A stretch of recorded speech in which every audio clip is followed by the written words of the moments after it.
चलिए प्रश्न 3 देखते हैं। निम्नलिखित में सत्य के लिए सही तथा असत्य के लिए गलत का चिन्ह लगाइए। तो पहला देखते हैं कि यहाँ पे 1000 पूर्ण वर्ग संख्या है, ये गलत है, पूर्ण वर्ग संख्या नहीं है क्योंकि यहाँ पे कितने जीरो हैं, 3 जीरो हैं। अगर यहाँ पे इवन संख्या में, इवन नंबर में ज़ीरोज़ होती तो ये पूर्ण वर्ग संख्या होती। जैसे 2 ज़ीरो हों, 4 ज़ीरो हों, या 6 ज़ीरोज़ हों, या 8 ज़ीरोज़ हों, तो इस तरीके से अगर सम संख्या में शून्य होते हैं तब वो पूर्ण वर्ग संख्या होती है, अन्यथा नहीं। 31 का वर्ग 151 होता है, तो इनका वर्ग का मतलब ये है कि 31 का हम 2 बार गुना करते हैं तो कितना आता है 961, तो ये भी गलत हो गया, ये भी क्रॉस हो गया। 0.9 का अगर अंडर रूट लेते हैं तो 0.3 आता है, गैप करके देख सकते हैं। इस डेसिमल को हमने हटा करके 10 लिख लिया। 9 का जब हम स्क्वायर रूट निकालते हैं, वर्गमूल निकालेंगे तो 3 आएगा, लेकिन 10 का नहीं निकलता है, तो इसलिए ये भी क्या हो जाएगा, गलत हो गया। 34 का वर्ग होता है 1156, मतलब 34 को अगर हम 2 बार गुना करते हैं तो 1156 आता है, हाँ आता है, ये सही हो गया। नेक्स्ट है सम संख्या का पूर्ण वर्ग सम संख्या होती है। अगर कोई सम संख्या है उसका हम वर्ग लेते हैं, पूर्ण वर्ग करते हैं, तो वो भी सम संख्या ही आती है। हाँ जी, वही सम संख्या ही होती है।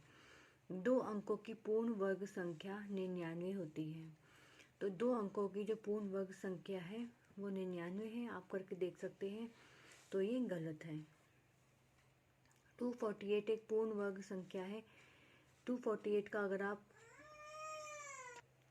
तो इसको अगर आप करके देखते हैं 248 को, तो ये पूर्ण वर्ग संख्या नहीं आती है। किसी पूर्ण वर्ग संख्या के अंत में शून्य की संख्या विषम होती है, ये भी गलत है।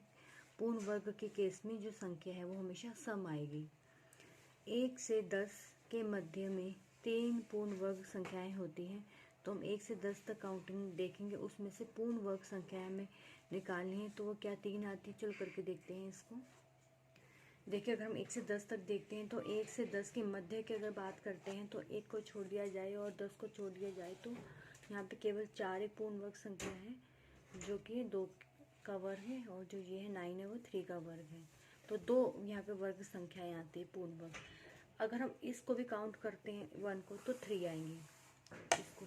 तो यहाँ पर लिखे 1 से 10 तक के मध्य में 3 पूर्ण वर्ग संख्याएं हैं। वैसे तो यहाँ पे 1 से मध्य की बात करते हैं तो 2 होती हैं, लेकिन अगर टोटल काउंट किया जाए तो 3 हो सकती है। उस हिसाब से तो ऐसा ही होगा अगर 1 को भी काउंट किया जाएगा, और अगर 1 को काउंट नहीं किया जाएगा तो इसको हम गलत मान सकते हैं।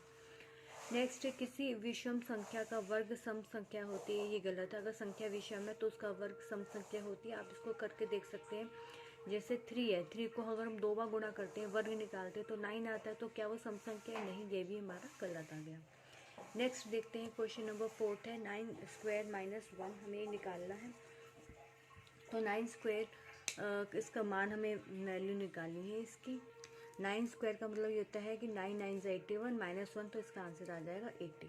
नेक्स्ट देखते हैं क्वेश्चन नंबर 5, इसका हमें पूर्ण वर्ग संख्या छांटनी है। इसमें जो हमें ये 4 संख्याएं बताई गई हैं, इसमें हमें पूर्ण वर्ग संख्याएं बतानी हैं।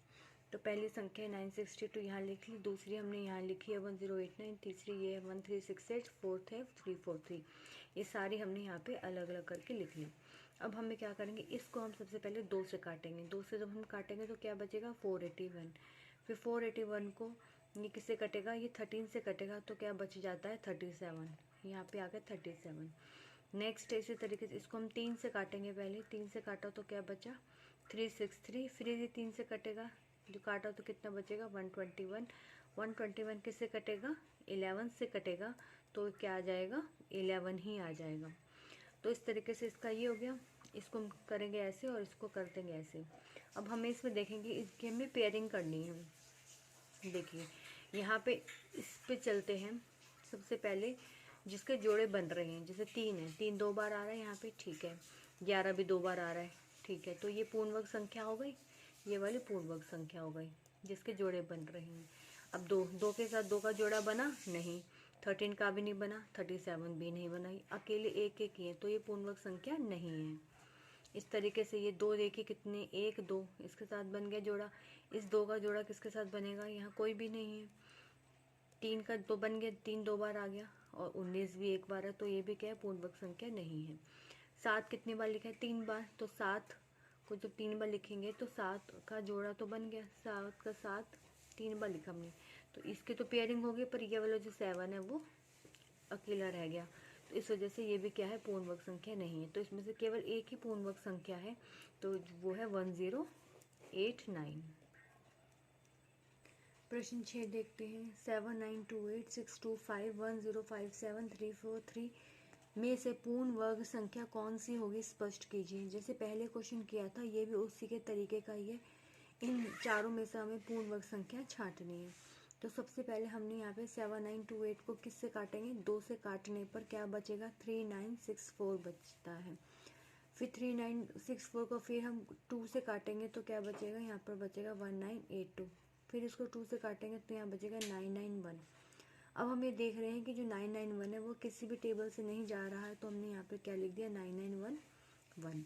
इसका ये होगा। इसी तरीके से यहाँ पे हम यहाँ पे करेंगे। करने के बाद जिनकी पेयरिंग हो रही है, देखिए सबसे ज़्यादा इसकी देखिए जिसकी हो रही है, इन दोनों को इकट्ठा लिखेंगे, 2-2 करके इकट्ठा इनको पेयर बनाएंगे। तो हमने इनकी पेयरिंग कर दी, जोड़ों में लिख दिया, 5 के साथ 5 हो गए, ये 5 के साथ 5 हो गए, तो ये क्या है? पूर्ण वर्ग संख्या हो जाएगी 625। नेक्स्ट देखें, ये भी अकेला है, ये भी सिंगल है, ये 3 है, मतलब सम संख्या में होंगे तो जोड़े बन जाते हैं। जो 7 है, इसका बन जाएगा जोड़ा, पर इसका नहीं बना, ये रह गया, तो ये भी नहीं है पूर्ण वर्ग संख्या। ये भी पूर्ण वर्ग संख्या नहीं होगी, ये भी नहीं होगी। कैसे नहीं होगी? देखिए 2 के साथ 2 का तो बन गया, लेकिन ये 2 अकेला है और ये भी 2 सिंगल है, तो इसलिए ये भी पूर्ण वर्ग संख्या नहीं है। तो पूर्ण वर्ग संख्या जो निकल के आई है वो है 625। नेक्स्ट है, ये जो मेथड होता है जिससे हम संख्या को काटते हैं, इसको कहते हैं गुणनखंड विधि। 1089 का गुणनखंड विधि से वर्गमूल ज्ञात कीजिए। 1089 को हम पहले 3 से काटेंगे। हम सबसे पहले चेक करते हैं इसको 2 से नहीं कटेगा, फिर हम इसको 3 से काटेंगे, 3 से नहीं कटेगा, फिर हम 5 से देखेंगे, 5 से नहीं, फिर 7 से, 7 के बाद उसको हम 11 से। इस तरीके से हम जो प्राइम नंबर्स होते हैं उनसे हम चेक करते हैं। तो 3 से इसको काटेंगे तो क्या आएगा? तो आएगा यहाँ पे 363। फिर 363 को काटेंगे 3 से, तब आ जाएगा 121। 121 को जब हम 11 से काटते हैं तो आ जाएगा 11। तो इस तरीके से हमारा ये आ जाएगा। तो हमें यहाँ पे जितने भी नंबर्स आते हैं इसको हमने अलग से लिख लेते हैं। 3 मल्टीप्लाई बाई 3, 3 कितनी बार है? 2 बार, और 11 कितनी बार है? यहाँ पे 2 बार। तो अंडर रूट का साइन के साथ हमने ये लिख लिया। फिर इनके हमने जोड़े बना दिए, जोड़े में से एक एक निकल जाएगा, 3 और 11, इनको मल्टीप्लाई करके क्या आ जाएगा? 33। तो इसका जो वर्गमूल होगा 1089 का, तो कितना आ जाएगा? 33। नेक्स्ट है, ये देखिए 2849 का भाग विधि से वर्गमूल ज्ञात कीजिए। तो भाग विधि पहले हमने जो की थी वो थी गुणनखंड विधि, अब जो है वो है भाग विधि। तो भाग विधि से कैसे करते हैं इसको, ये देखिए सबसे पहले हमने ये लिखा 2849, यहाँ लिख लिया 2849। अब हम इसकी यहाँ से राइट हैंड साइड से इसको चलेंगे, तो इसके यहाँ से 2-2 को यहाँ पे इकट्ठा जोड़े बना लेंगे, 2-2 के, क्योंकि वर्गमूल है ना, वर्गमूल का रिलेशन होता है 2 से। तो हमने यहाँ पे 2-2 के जोड़े बना लिए, मतलब 49 को एक साथ लाइन में कर दिया और 28 को एक साथ कर दिया। अब हम क्या करेंगे, हम इसको अब क्या मान के चलेंगे? 28। अब हम ये देखेंगे कि ये जो 28 है, कौन सी ऐसी संख्या है जिसको गुणा करने पर 28 आ जाए या 28 से छोटी संख्या आ जाए। जैसे अब वो जो संख्या जो गुणा होगी वो अपने आप से गुणा होगी। जैसे मान लो हम यहाँ पे ले रहे हैं 5, तो 5 की गुणा हम 5 से ही करके देखेंगे। या अगर हम 4 ले रहे हैं, कौन सा वो अंक है या संख्या है, अगर हमने 4 लिया तो 4 को 4 से ही गुणा करके देखेंगे, क्योंकि 4 से गुणा करके देखेंगे, क्योंकि वर्गमूल में मैंने आपको बताया कि इसका रिलेशन 2 से होता है, मतलब डबल किया हमने इसका। तो 4 से करेंगे तो क्या आएगा? 16 आएगा। 5 को 5 से गुणा करेंगे तो 25 आएगा। इसी तरीके से 3 को करके 3 से देखेंगे तो कितना आएगा? 9 आएगा। अब हमें देखना है इन तीनों संख्या में से कोई भी कर सकते हैं। पहले 1 से शुरुआत करेंगे, 1 का तो 1 ही आएगा। 2 का 2 से करेंगे तो कितना आएगा 4 आएगा। इस तरीके से आप 5 से आगे भी बढ़ सकते हैं। 6 को 6 से करके देखेंगे तो को 36 आएगा। इस तरीके से आप करते चले जाएंगे। तो अब हमें देखना है कि हमारे पास यहाँ कितना है। हमारे पास यहाँ है 28। अब हमें देखना है कि 28 कैसे आता है। हमें यहाँ पे 28 मिल रहा है किसी में, देखिए किसी में भी 28 हमें नहीं मिल रहा। लेकिन अब हम 28 से छोटी संख्या देखेंगे, थोड़ी सी छोटी। तो थोड़ी सी छोटी क्या है, 25 आ गई। 25 कैसे है, 5 की जब हम 5 से गुना करते हैं तो 25 आता है। तो आइए देखिए, तो हमने यहाँ पे 5 लिखा और जिसके साथ गुना की जाएगी वो हमने ऊपर लिख दिया। 5 की 5 के साथ किया तो कितना आ जाएगा, यहाँ पे 25 आ जाएगा। ठीक है, अभी इतना हम देखेंगे। उसके बाद इस 5 पे नहीं चलेंगे। अभी हम इस 5 की बात कर रहे हैं। ये 5 यहाँ लिखा, एक 5 हमने यहाँ लिखा और 25 हमने यहाँ लिखा। उसके बाद 8 में से 5 इन दोनों को घटा देंगे। 8 में से 5 गया 3। और फिर अगले वाला, जब हम पहले भाग करते थे तो हम एक एक अंक नीचे उतारते थे। अब हम क्या करेंगे, अब हम जब हमने जोड़ा बना दिया तो हम पूरा जोड़ा ही नीचे उतारेंगे।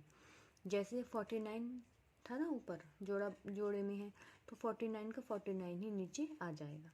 अब यहाँ पे जो संख्या बन जाएगी ये बन जाएगी 349। अब आगे चलते हैं इस तरफ।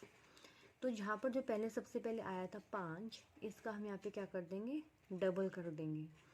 डबल कैसे करेंगे, या तो इसके 2 से गुणा कर दो इस 5 की, या इसको 5 से ही इसको जोड़ दिया जाए। ठीक है, तो जैसे हम इसको यहाँ 5 से जोड़ेंगे तो यहाँ पे कितना आ जाएगा 10। 10 हमने क्या लिख दिया, यहाँ लिख दिया 10। इन दोनों को जोड़ेंगे, यहाँ पे आएगा 10।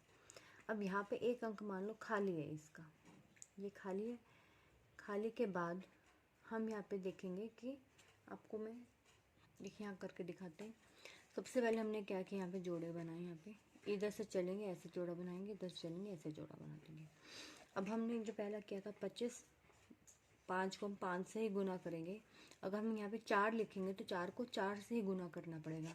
लेकिन 4 को 4 से गुना करने पर यहाँ पे 16 आएगा, जो कि बहुत छोटा हो जाएगा। तो हमें उसे जस्ट छोटा नंबर लेना है। तो 5 को 5 से गुना करेंगे तो यहाँ पर आ जाएगा 25। अब इन दोनों को हमने घटाया, घटाने के बाद आ गया 3। अगले जोड़े को हम नीचे उतारेंगे, ये बन जाएगा 349। अब इस तरफ चलते हैं। इस तरफ हम क्या करेंगे, इस 5 को डबल कर देंगे। डबल कैसे करते हैं, अगर मैं इसमें 5 जोड़ दिया जाए, 5 ही जोड़ दें इसमें, तो यहाँ पे कितना आ जाएगा, 10 आ गया। 10 आ गया, ठीक है। अब उसके बाद यहाँ 10 आ गया। अब यहाँ पे एक अंक खाली है अभी, मतलब यहाँ पे एक अंक आएगा, एक ही अंक आएगा, 2 अंक नहीं आएंगे, एक अंक आएगा। उस अंक को अगर मैं उसी के साथ गुणा कर दी जाए तो जो नंबर है वो हमारा कितना आना चाहिए, 349। जैसे मान लो मैं यहाँ पे लिखती हूँ 1 लिखा। तो 1 लिखने के बाद सपोज, अभी एग्जाम्पल के तौर पे बता रहे हैं, मान लो हमने लिख दिया 1। तो इस 1 को लिखने के बाद ये नंबर कितना बन जाएगा, 101। अब रफ फक में चलेंगे, 101 को 1 से ही गुना करेंगे। 1 से क्योंकि हमने यहाँ पे 1 लिखा है तो कितना आएगा, 101 आएगा। सपोज मैं यहाँ पे लिखती हूँ, अभी करके देखेंगे, रफ में करके देखेंगे। हमने यहाँ पे लिखा 2, ठीक है। तो इस 2 को मैं 2 से ही गुना करूँगी तो कितना आएगा, ये नंबर ये आ जाएगा 204। इस तरीके से तो 101, 204। अब हम इस, और ये जो नंबर आएगा ये 101 या 204, हमें देखना है इस नंबर के करीब आना है हमें 349 के। या ये नंबर मिल जाए तो अच्छी बात है, नहीं मिलता तो इसके हमें बिल्कुल पास में आना है। तो कौन सा यहाँ पे लिखा जाएगा, तो अब यहाँ पे 2 नहीं आएगा, हमें चेक करना है हर बार इसको। तो रफ में चेक करेंगे इसको। तो ये 2 नंबर तो नहीं आए। अब हम यहाँ पे 3 लिख करके देखते हैं। 3 को 3 से करेंगे तो यहाँ पर हो जाएगा 3 3 9, ये हो जाएगा 309। तो ये नंबर हमें लग रहा है कि कुछ इसके करीब आ गया, 309। क्योंकि अगर मैं 104 यहाँ पे 4 लिख देते हैं तो 4 लिखने के बाद यहाँ पे कितना आ जाएगा, 416 आएगा, जो कि इससे बड़ा हो जाएगा। तो हमें इससे छोटी संख्या चाहिए। तो 309 आया, यहाँ पे 309 आया। कब आया, जब मैंने यहाँ पे 3 लिखा है और जिसके 3 की गुना इसको किसके साथ हो रही है, 103 की गुना 3 के साथ ही हो रही है, तो ये 3 तो हमने यहाँ लिख लिया, और जो दूसरे वाला 3 है ये वाला, ये हम कहाँ लिखेंगे, ये हमने ऊपर लिख लिया इस तरीके से। अब हम इसको घटा देंगे, घटाने के बाद यहाँ पे कितना आएगा, 9 में से 9 गया 0, और यहाँ पे आएगा 40। ठीक है, ये तो यहाँ का काम हो गया। अब हम आगे भी तो बढ़ेंगे, इसको और करेंगे, अभी पूरा नहीं हुआ तो करेंगे इसको आगे। वैसे यहाँ पे ख़त्म हो गया यहाँ पर, लेकिन अभी यहाँ पे बचा हुआ ये, तो इसलिए पूर्ण वर्ग संख्या तो नहीं हुई। पूर्ण वर्ग संख्या ये तब होती अगर यहाँ पे 0 होता। ठीक है, तो अब ये पूर्ण वर्ग संख्या तो नहीं है, यहाँ पे 40 बच चुका है, तो हम इसको 1-2 स्टेप और आगे करेंगे। तो हम कैसे करेंगे, देखिए यहाँ से आगे बढ़ते हैं। अब हम इसमें क्या जोड़ेंगे, ये जो 10 आया था, ये तो पहले इसको जब हमने जोड़ा तब यहाँ पे 10 आया, तो इसको तो हम छेड़ेंगे नहीं। जो नया नंबर हमने यहाँ पे लिखा है अंक, यहाँ पे 3, इसमें क्या जोड़ेंगे, 3 ही जोड़ेंगे यहाँ पे इस तरफ, और कुछ नहीं जोड़ेंगे, क्योंकि 10 तो पहले से था ही। 3 में 3 जोड़ देंगे, ऊपर हम 3 के 3 से गुणा कर देंगे, यहाँ पे 3 से उसी के साथ यहाँ पे जोड़ देंगे। यहाँ जोड़ने का काम चलेगा इस तरफ यहाँ, और इस तरफ गुणा का काम चल रहा है। ठीक है, तो इसको जब हम जोड़ते हैं तो क्या आ जाएगा, देखिए 6, यहाँ पे आएगा 6, 106 आ गया। ठीक है, अब हम क्या करेंगे, अब यहाँ आ गया 106। अब हमें यहाँ पे एक अंक और यहाँ फिल करना है, लेकिन उससे पहले हम देखेंगे यहाँ पे तो 40 है, अगले वाला क्या उतारेंगे नीचे, अगले वाला हम यहाँ पे तो कुछ भी नहीं लिखा, तो हम यहाँ पे मान के चलेंगे, हमने इसको 2 0 लिखेंगे यहाँ पे। अब इस 2 0 क्यों लिखें, क्योंकि यहाँ पे हमने हमेशा जोड़े में ही काम किया है, तो 2 0 लिखेंगे।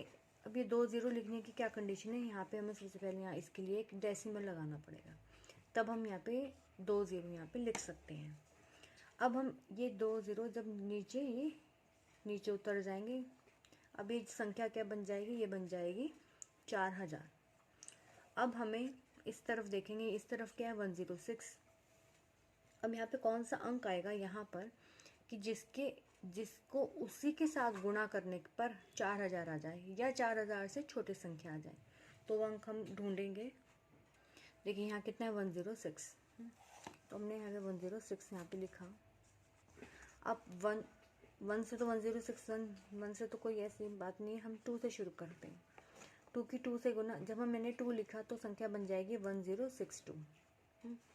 उसके 2 से गुना करने पर क्या आएगा, 2 2 4, 2 6 12, ये आएगा 2124। क्या इसके पास में नहीं, काफ़ी छोटी लग रही है। अगली देखते हैं 1063 करके देखते हैं, इसको 3 से गुना करेंगे तो क्या आएगा, 3 3 9, 3 6 18, 3189। क्या इसके करीब है, थोड़े करीब तो आए हैं। अगला 4 भी करके देखते हैं, 1064, ये क्या आ जाएगा, 4 4 16, 1 4 6 24, 25 4। अब ये जो संख्या है 4 2 5 6, ये इससे बड़ी हो गई, तो इससे छोटी संख्या कौन सी है, 3 पर आई है ये 3189। तो पहले यहाँ पे लिखो 3189, यहाँ लिखेंगे 3189 यहाँ लिखा, और कब आई है, यहाँ जब हमने यहाँ पे 3 लिखा है, यहाँ पे 3 आ जाएगा, और यहाँ पर भी हम यहाँ लिख देंगे डेसिमल के बाद 3 आ जाएगा।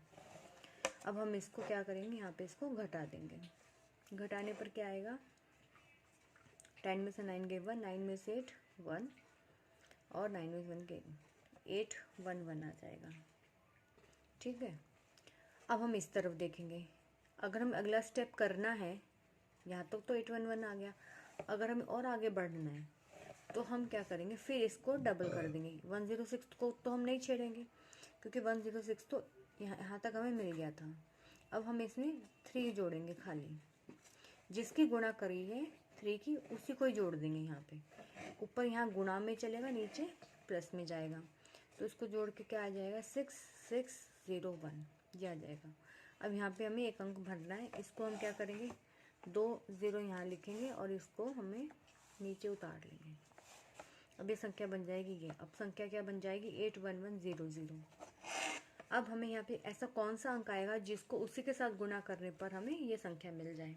तो इस तरीके से हम ये आगे करते चले जाएंगे। एक मैं पूरा क्वेश्चन आपको ये वाला कर देते हैं, फिर आगे बिल्कुल इसी पैटर्न पे ही सारे क्वेश्चन हैं। तो यहाँ पे जो संख्या आई है वो 81100 आ गई। अब हमें देखेंगे यहाँ है 1066 आ गया। यहाँ पे हम अंक देखेंगे कौन सा आएगा। चलिए हम 2 से शुरू करते। पहले 2 लिखा, 2 को 2 से गुना करेंगे, देखिए क्या आएगा। 2 2 ज़ा 4, 2 6 ज़ा 12, 13 और 2 आ गया। ठीक है, 21324 आया। अब ये नम मैच करेंगे, यहाँ पे तो 8000 की रेंज में है, ये 2 का है तो ये तो नहीं होगा। अगला देखते हैं, थोड़ा बड़ी संख्या लेते हैं, 11624 लेके देखते हैं। 4 लेके देखेंगे तो क्या आएगा, 4 करके देखते हैं तो ये आता है। ये भी इससे काफ़ी छोटा लग रहा है इस संख्या से। अगला देखते हैं, थोड़ा और आगे बढ़ते हैं, 7 पे करके देखते हैं तो ये संख्या आती है 74669। तो ये संख्या इसके थोड़ी सी पास में लग रही है। अगर मैं इस यहाँ पे 8 लिखेंगे तो ये संख्या बहुत बड़ी हो जाएगी, उससे पार हो जाएगी। तो हम ये संख्या ये वाली ले लेंगे, 7 वाली। तो क्या संख्या 74669 यहाँ लिख लेते हैं। 74669 हमने यहाँ लिखा, और यहाँ पे क्या आ जाएगा 7, यहाँ पे भी क्या आएगा 7, और यहाँ पे इसको हमने घटा दिया। घटाने के बाद देखिए क्या आएगा, घटाने के बाद आगे 6431, मतलब बच रहा है, हर बार बचता ही रहेगा। तो हमने सिर्फ 2 डेसिमल तक निकाल लिया, तो इसका आंसर आ जाएगा इसका 5337 इसका ये आंसर हो गया। आप आगे भी निकाल सकते हो इसी तरीके से। तो इसका हमने इसी तरीके से ये सॉल्व किया है, तो आंसर हमने बता दिया 5337 इसका आंसर आता है, वर्गमूल आता है। नेक्स्ट देखते हैं प्रश्न 9, 12.96 का वर्गमूल भाग विधि एवं गुणनखंड विधि से ज्ञात कीजिए। तो दोनों विधियों से हमें इसका भागफल निकालना है। तो सबसे पहले भाग विधि लिखिए। भाग विधि तो जो हमने ऊपर की है वही भाग विधि हो गई।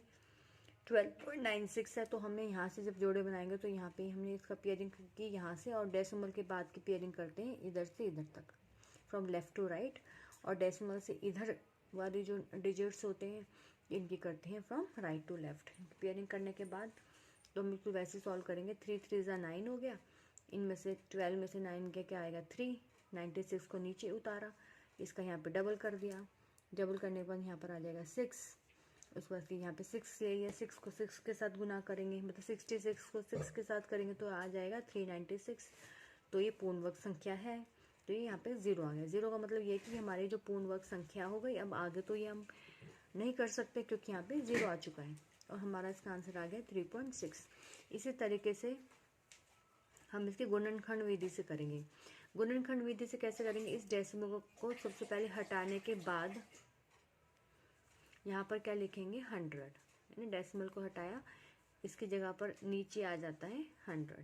तो 1296 का पहले हम इस विधि से हम ये निकालेंगे गुणनखंड विधि से, और 100 का लिख देंगे 10 × 10। इसका आ जाएगा 36 × 36। 36 × 36 में से एक 36 निकाल दिया, और एक दोनों में से एक 10 निकाल दिया, तो आंसर आ जाएगा 3.6। तो भाग विधि से भी हम देख रहे हैं 3.6 आ रहा है, गुणनखंड विधि से भी 3.6 आ रहा है, तो आंसर हमारा मैच कर रहा है। नेक्स्ट है प्रश्न 10, 6 अंकों की सबसे बड़ी पूर्ण वर्ग संख्या ज्ञात कीजिए। तो 6 अंकों की सबसे बड़ी जो है पूर्ण वर्ग संख्या ज्ञात करनी है। सबसे बड़ी भी होनी चाहिए और पूर्ण वर्ग संख्या भी होनी चाहिए। तो सबसे पहले 6 अंकों की सबसे बड़ी संख्या कौन सी होती है, ये होती है सबसे बड़ी संख्या, ये होती है सबसे बड़ी संख्या 99999 सबसे बड़ी संख्या है। अब ये पूर्ण वर्ग है या नहीं है, ये तो पूर्ण वर्ग नहीं है, तो हमें वह संख्या निकालनी है जो पूर्ण वर्ग भी हो, बड़ी भी हो और पूर्ण वर्ग भी हो। तो हमने इसका सबसे पहले हमने यहाँ पे लिख लिया। अब हम इसके क्या करें, इन दोनों को इकट्ठे कर लिया, इसको एक साथ लिखा, इसको एक साथ कर दिया। अब इसके भाग विधि से इसको हम देखेंगे। भाग विधि से कैसे देखेंगे, यहाँ पर क्या आ जाएगा 99। 99 कैसे आएगा, 9 9 ज़ा 81, यहाँ पे 9 में से 8 1 गए तो क्या बचा 8, 9 में से 8 गए 1, और अगला जोड़ा नीचे उतार दिया, इन दोनों को डबल कर दिया। यहाँ पे जोड़ ऐड करते हैं उसी नंबर से, उस यहाँ पे गुणा करके यहाँ लिख लेते हैं, इनको जोड़ के हम यहाँ लिख लेते हैं, इनकी गुणा करके हम यहाँ लिखते हैं। जोड़ने के बाद हमने इनको यहाँ लिखा, आगे बढ़ने के लिए 18 लिखा, फिर हम 9 से चलाएंगे इसको, तो ये आ जाएगा। जब हम इसकी 9 से गुणा करेंगे तब ये आ जाएगा। अगर 189 की हम 9 से गुणा करते हैं तो कितना आता है 1701, और इसी में बाद में हमने क्या करना है, 9 ही, अगर हमें आगे बढ़ना है तो हम 9 के इसमें जोड़ेंगे और हम यहाँ पर आ जाएंगे 198 पर। तो 9 जोड़ा तो कितना आ जाएगा 18, हासिल गया 1, 9 और 1। फिर इस तरीके से हम ये करेंगे। तो करने के बाद हमारे पास जो बच जाएगा वो कितना बचा है, जब यहाँ पे संख्या ख़त्म हो गई तो हमारे पास कितना बचा है, यहाँ पर 1998 बच गया। अब आगे अगर हम बढ़ना है तो हमें यहाँ पे इसके लिए 0 लगाने पड़ेंगे, पर हमें अभी 0 लगाने की ज़रूरत नहीं है क्योंकि हमें सबसे बड़ी पूर्ण वर्ग संख्या ज्ञात करनी है। तो यहाँ पे इतना बच गया। इसका मतलब ये कि अगर इस संख्या में से इतनी संख्या घटा दी जाए, जैसे इस बड़ी संख्या में से इतनी संख्या घटा दी जाए 199, क्योंकि 1998 क्या है, बचा हुआ है ना, लेफ्ट है ये एक्स्ट्रा है। इस एक्स्ट्रा को अगर इसमें से माइनस कर दें तो कितना आ जाएगा 998001। इसका मतलब ये कि अगर यहाँ पर ये संख्या ना हो करके ये संख्या होती 998001 होती तो वो पूर्ण वर्ग संख्या होती। अब ये क्यों नहीं है, क्योंकि इसमें से इतना हमारा जो लास्ट में बच जाता है, ये बच जाता है। इसका मतलब ये कि अगर ये इसमें से माइनस कर दिया जाए तो ये जो संख्या आती है ये पूर्ण वर्ग संख्या आ गई। तो सबसे बड़ी 6 अंकों की पूर्ण वर्ग संख्या कौन सी हो गई, ये। और भी है पूर्ण वर्ग संख्या लेकिन सबसे बड़ी ये, इसके बाद पूर्ण वर्ग संख्या 6 अंकों की नहीं है, सबसे बड़ी ये संख्या आ गई। इस तरीके से माइनस करके लास्ट देखते हैं, 11th देखते हैं, 4 अंकों की सबसे छोटी पूर्ण वर्ग संख्या ज्ञात कीजिए। तो सबसे छोटी संख्या भी देखनी है और पूर्ण वर्ग भी होनी चाहिए, दोनों बात कही गई है। तो 4 अंकों की सबसे छोटी संख्या कौन सी होती है, ये 1000। ये 4 अंकों की सबसे छोटी संख्या होती है। अब जब हम इसको देखते हैं, इसको भाग विधि से करते हैं तो यहाँ पर आता है एक बार 31। जब 31 आता है तो यहाँ पर क्या बचता है 39, ठीक है। तो यहाँ पे जब हम माइनस किया है तो 39 बचता है, ठीक है। अब अगर एक बार हम यहाँ पे लिखेंगे, जैसे हमने यहाँ पे क्या देखिए, यहाँ से शुरू करते हैं 3 3 9, ठीक। यहाँ पे आ गया 1, ये दोनों ज़ीरो नीचे आ गए, ये बन गया 100। इन दोनों को डबल कर दिया, डबल किया तो क्या आ जाएगा, 3 को 3 से जोड़ा तो कितना आ जाएगा 6, वो हमने यहाँ लिख दिया। अब यहाँ पे हमने 1 लिखा, 1 के साथ गुना की, 1 के साथ गुना करेंगे इसको तो ये तो छोड़ दिया जाए, 1 के साथ गुना करेंगे इसको तो ये कुछ नहीं है अभी, 1 के साथ गुना करेंगे इसके तो कितना आ जाएगा 61। जब हम 100 में से 61 माइनस करते हैं तो कितना आता है 39। इस वाले केस में क्या करना है, यहाँ पे 1 लिया है, एक बार हमें 100 से कम लेना है, यहाँ पे 61, यहाँ पे हमें 100 से एक बड़ी संख्या लेनी है। एक बार हमने यहाँ 1 लिया, एक बार हम यहाँ पे 2 लेकर के देखेंगे। 2 यहाँ पे लिखा, 2 को 2 के साथ गुणा करेंगे, यहाँ पे भी कुछ नहीं है फिलहाल ही, अभी हम सिर्फ यहाँ तक ही चलेंगे, इसके आगे नहीं बढ़ेंगे। 2 की 2 के साथ गुणा करेंगे तो कितना आएगा, यहाँ पर आता है 124, मतलब 62 को 2 से गुणा करेंगे तो आएगा 124। एक बार हमने 100 से छोटी संख्या ले ली 61, एक बार हमने 100 से बड़ी संख्या ले ली 124। ये आई 1 पर आई थी, ये आई थी 2 पर। तो इसका मतलब यहाँ पर कितना बच गया 29। यहाँ पे अगर हम करके देखते हैं तो इसमें 100 से 124 में कितना एक्स्ट्रा है, 24 फालतू है ना, क्योंकि माइनस तो होगा नहीं, तो हमने यहाँ पे -24 लिख दिया। इसका कहने का मतलब ये है कि इतना इसमें से बच गया लेकिन इतना इसमें से एक्स्ट्रा है। 124 में 24 फालतू है ना, ये तो एक्स्ट्रा है। तो अब हमें क्या करना है, सबसे छोटी संख्या ज्ञात करनी है 4 अंकों की। तो इतना हमने देखिए इसमें हमने जोड़ दिया, जो एक्स्ट्रा है वो हम इसमें जोड़ देंगे। जो पहले वाले केस में हमने क्या किया था, जहाँ पे जो आया था यहाँ पे माइनस करने के बाद इसको इसमें से माइनस कर दिया था, ठीक है। लेकिन यहाँ हम अगर 39 को हम इसमें से 1000 में से माइनस कर देते हैं तो जो संख्या आएगी वो 4 अंकों की नहीं हो जाएगी, वो 3 अंकों की हो जाएगी। इसलिए हम ये 39 तो नहीं ले सकते, ठीक है ना। अगर 39 अगर हम इसमें से माइनस कर देंगे, पहले वाला अगर हम रूल फॉलो करते हैं तो वो संख्या 3 अंकों की बैठती है, पर हमें 4 अंकों की चाहिए। तो हमें जो एक्स्ट्रा ये है इसको हम इसमें जोड़ देते हैं, माइनस नहीं करेंगे, जोड़ेंगे। जोड़ने के बाद ये कितना आ जाएगा 1024। अब 4 अंकों की सबसे छोटी संख्या पूर्ण वर्ग संख्या कौन सी हो जाएगी? 1024। नेक्स्ट देखते हैं प्रश्न 12। किसी विद्यालय में 9801 छात्रों को प्रार्थना सभा में इस प्रकार खड़ा किया जाता है कि पंक्तियों की संख्या उतनी हो जितने प्रत्येक पंक्ति में छात्र हों, तो प्रत्येक पंक्ति में छात्रों की संख्या ज्ञात कीजिए। तो किसी विद्यालय में कितने छात्र हैं? इतने छात्र हैं, 9801 छात्र हैं। अब उनको जब हम प्रेयर में खड़े करते हैं प्रार्थना सभा में, तो कैसे खड़े करते हैं? सेम होनी चाहिए, जितनी नंबर ऑफ रोज हैं उतनी पंक्ति में छात्र होने चाहिए। मान लो पंक्ति में कितनी रोज हैं? 4 रोज हैं, 4 लाइनें हैं। इसका मतलब ये है कि हर लाइन में भी कितने बच्चे होने चाहिए? सिर्फ 4 ही होने चाहिए। हर लाइन में 4 बच्चे होने चाहिए। इसका मतलब ये है, बराबर होने चाहिए। अगर लाइनें 10 हैं तो हर एक लाइन में कितने छात्र होने चाहिए? 10 ही छात्र होने चाहिए। तो बराबर होनी चाहिए वो संख्या। जितनी लाइन में वो खड़े हैं उतने ही बच्चे होने चाहिए उस लाइन में। मान लो 20 लाइनें हैं तो एक लाइन में भी कितने बच्चे होने चाहिए? 20 बच्चे होने चाहिए, बराबर होने चाहिए। तो बराबर होने चाहिए, इसका मतलब ये है कि वो छात्रों की संख्या में ज्ञात करना, मतलब एक लाइन में कितने छात्र हैं। तो बराबर ही है तो कुछ भी कैलकुलेट कर लो, ठीक है। तो इसका मतलब ये है कि हमें क्या करना है, इसका हमें 9801 का हमें स्क्वायर रूट निकालना है, वर्गमूल निकालना है। वर्गमूल निकालने पर हमारे पास जो आंसर आता है वो आता है 99। मतलब 99 के अगर मैं 2 बार गुणा करती हूँ, 99 को 99 से 2 बार गुणा की जाए तो कितना आता है? 9801 आता है। तो 99 इसका वर्गमूल आ गया। इसका मतलब ये है कि जो पंक्ति है, पंक्तियों की जो संख्या है वो बराबर है छात्रों की संख्या के। मतलब कितनी लाइनें हैं वहाँ पे प्रार्थना सभा में? 99 लाइन्स हैं, 99 लाइन्स हैं। और हर लाइन में, हर इंडिविजुअल लाइन में कितना बच्चा खड़ा है? एक लाइन में 99 बच्चा ही खड़ा है।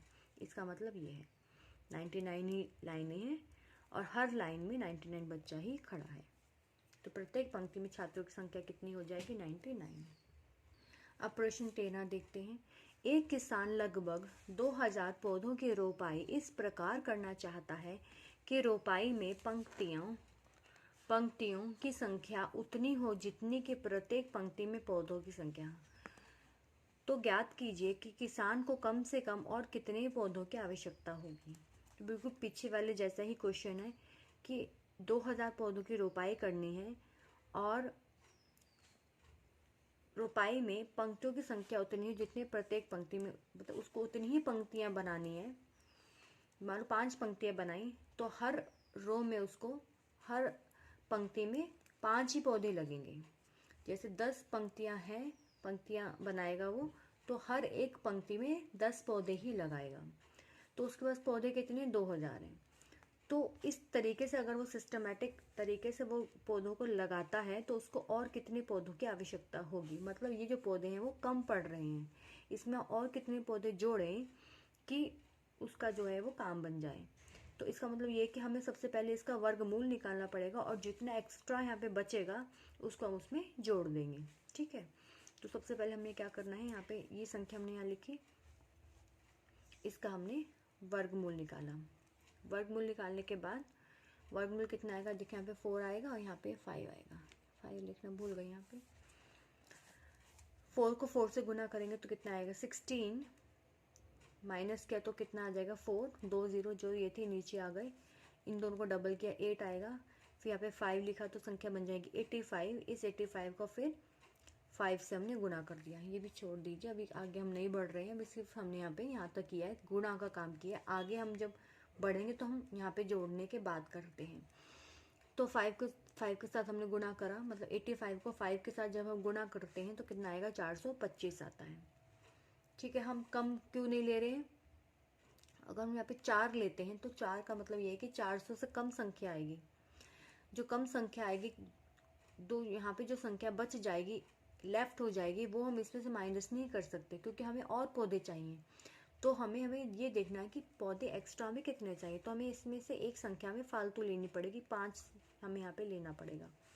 5 लेंगे तो यहाँ पे आएगा 425, मतलब 400 और 425 में कितना कम है, 25।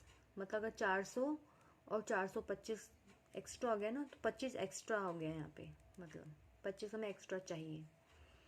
इसका मतलब ये है कि हम अगर में 2000 में 25 को जोड़ दिया जाए, मतलब यहाँ पे कितना हो जाएगा, 2000 में अगर 25 ये और जोड़ दिया जाए तो कितना हो जाएगा, 2025। इसका मतलब ये है कि अगर यहाँ पे 2025 लिखा होता, यहाँ पे दोनों जीरो की जगह पे यहाँ पे संख्या होती 2025, इसका हम वर्गमूल निकालते तो इसका वर्गमूल निकल के क्या आ जाता, 45।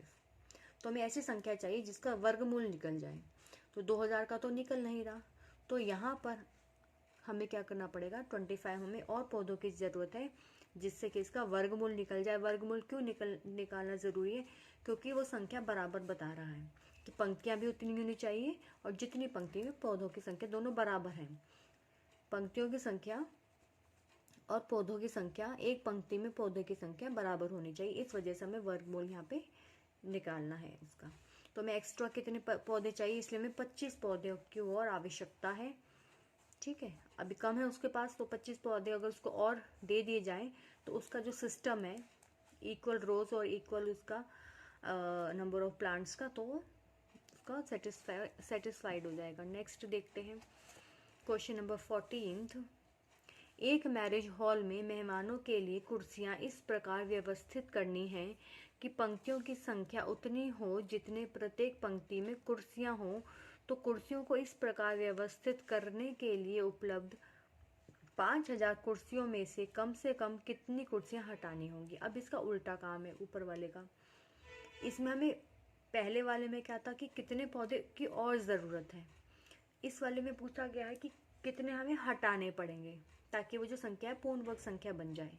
ठीक है ना, ये एक्स्ट्रा है उसके पास 5000 कुर्सियाँ, इसमें से हमें कितनी हटानी पड़ेंगी, एक्स्ट्रा है इसमें से कितनी हटानी पड़ेंगी ताकि वो पूर्ण वर्ग संख्या बन जाए। पूर्ण वर्ग संख्या क्यों बन जाएगी, क्योंकि नंबर ऑफ जो रोज हैं वो कितनी बराबर होनी चाहिए, एक रो में नंबर ऑफ चेयर्स के बराबर, वो बराबर वाला केस है इसमें। तो हमने 5000 का सबसे पहले हम निकालेंगे, तो यहाँ पर क्या आ जाएगा, 70 आएगा। ठीक है, यहाँ पे हम 1 नहीं लेंगे, हम यहाँ 100 से बड़ी संख्या नहीं लेंगे क्योंकि हमें यहाँ से हटानी है। तो 0 लिया तो यहाँ पर बच गया 100 ही बच गया। अब हमें 5000 में से कितनी कुर्सियाँ एक्स्ट्रा हैं, 100 ही एक्स्ट्रा हैं। तो 5000 में से 100 माइनस कर देंगे तो कितना बच जाएगा, इसका मतलब कितनी हो जाएंगी, 4900 कुर्सियाँ रह जाएंगी।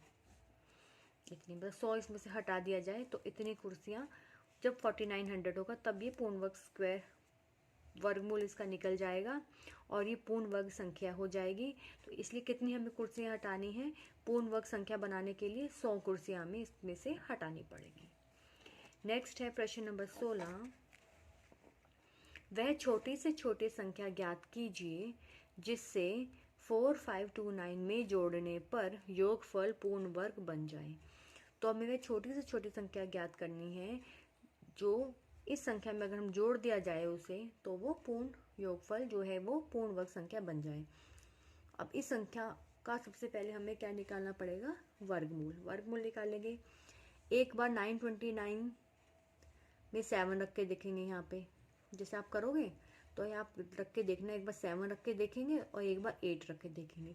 इसका मतलब ये है कि एक बार इससे छोटी संख्या लेकर के देखेंगे, छोटी तो हम लेते ही हैं नॉर्मली, तो हम क्या करेंगे इसमें एक बार इसमें बड़ी संख्या लेकर के देखेंगे। जब हम 8 रखेंगे 128 की में 8 से गुना की जाएगी, यहाँ पे भी 7 नहीं आएगा,